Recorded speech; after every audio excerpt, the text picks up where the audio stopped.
I want to play my Gretsch G6120SH Brian Setzer Hotrod. We're going to find out if it's any good. And this video isn't like other videos out there, you know, where they talk for like 7.5 minutes and only play the guitar for like a minute. We're going to be playing this quite a bit. I'll just save the yammering until the end. Now this guitar is not stock. There's one change to this guitar that the previous owner made that will probably make about 3 people just start typing no, no, no, no, no, no, no, no, no, no, no, no, no, no, no. So keep that in mind. And as always, the signal chain is listed in the description down below.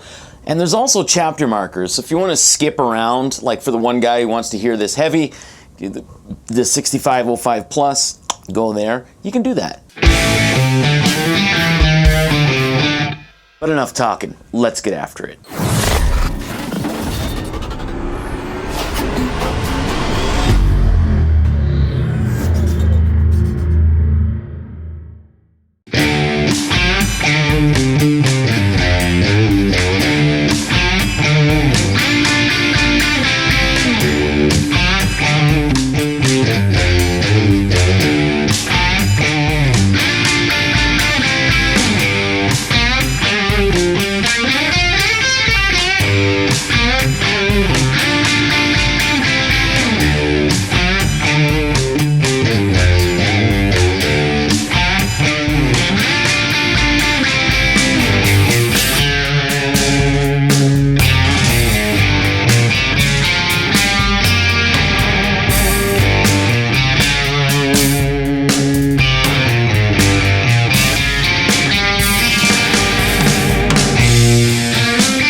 Now I'm going to talk about the modifications after, but first, you can't really do a review on YouTube unless you talk about the specs, right? So I'll try and do that quickly and then we'll get back to the playing. So to start out, we do have a hollow body design.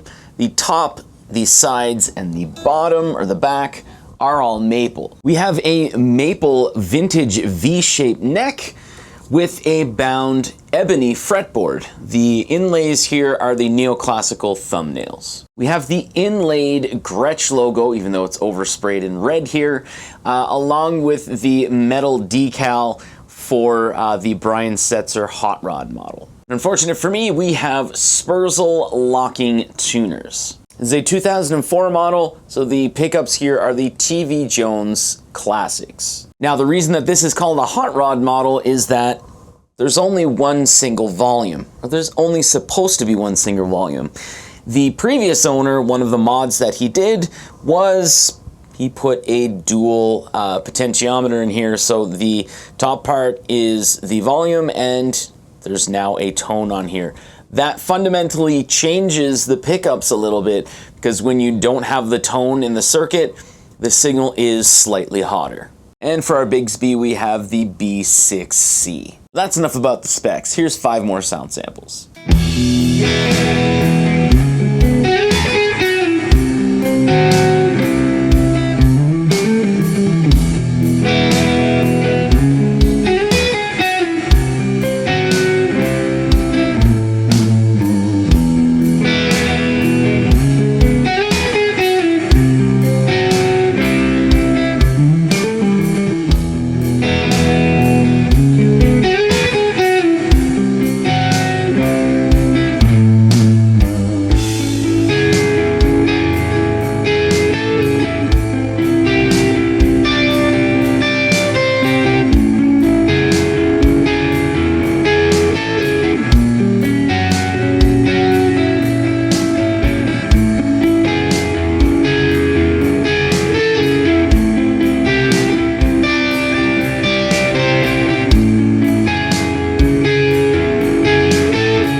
Now that we've heard the 5 sound samples here, I do have to do something to kind of appease the internet. What I like to say is it prevents tears from turning into comments. So we're going to play this in clean with the bridge, the middle position, and then the neck pickup.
But for me personally, I've always enjoyed hearing how the pickups react with a little bit of light drive or light gain. So, well, here's that.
And as far as the potentiometer, it's going to be different than what's on here. Just out of the interest of fairness for this particular guitar, and because I've seen quite a few hot rods over the years that have had this mod, whether it be the dual ring potentiometers or the push-pulls or push-push or whatever. So let's listen to the potentiometer, but keep in mind it's not the original one, and I don't know what capacitor is in here, so let's go ahead and listen to it.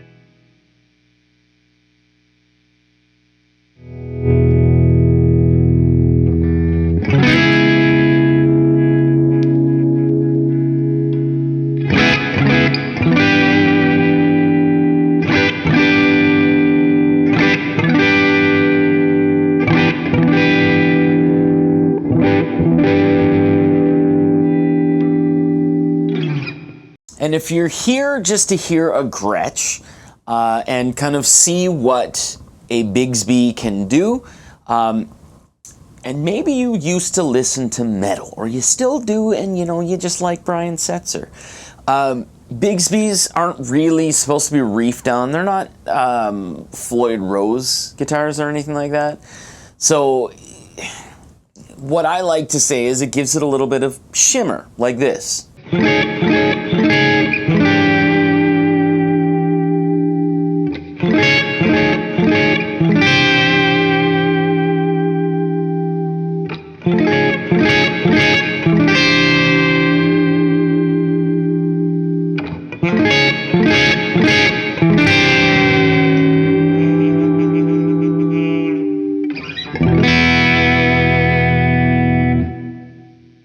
it stays in tune when you do it that way. You can give it a little bit more, you can get a little more aggressive with it, like this.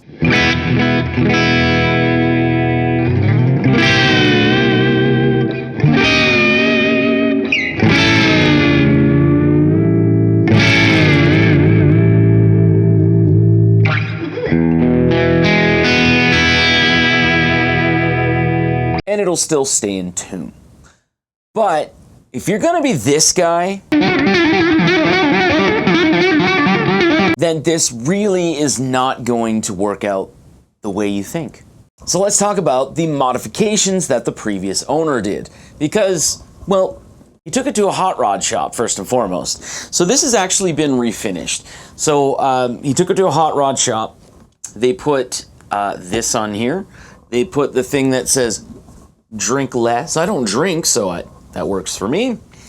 And on the back of the headstock here, they put, you know, that pinstriping. And then they actually added gold foil where the binding is on the body. And then, of course, around the F holes here. So at that point, they did add some more poly on top of it. Just to kind of cover things up and, you know, kind of keep it together. You then change the Spurzl locking tuners to Spurzl locking tuners, the gold ones with the little nubbies on the thingies. And as stated earlier, the biggest modification here is the fact that he did the dual ring potentiometer here. So where the top part is the volume and the bottom part is the tone. That is, over the years, I have seen that modification, to which I've always been very interested in hot rods that actually have that, even though it makes them kind of not really hot rods. But at this point, I kind of really wish that he had kept it the same, and I keep thinking to myself, maybe I should bring it back so it's a little more factory, where it's just the volume, just because it would make the pickups a little hotter.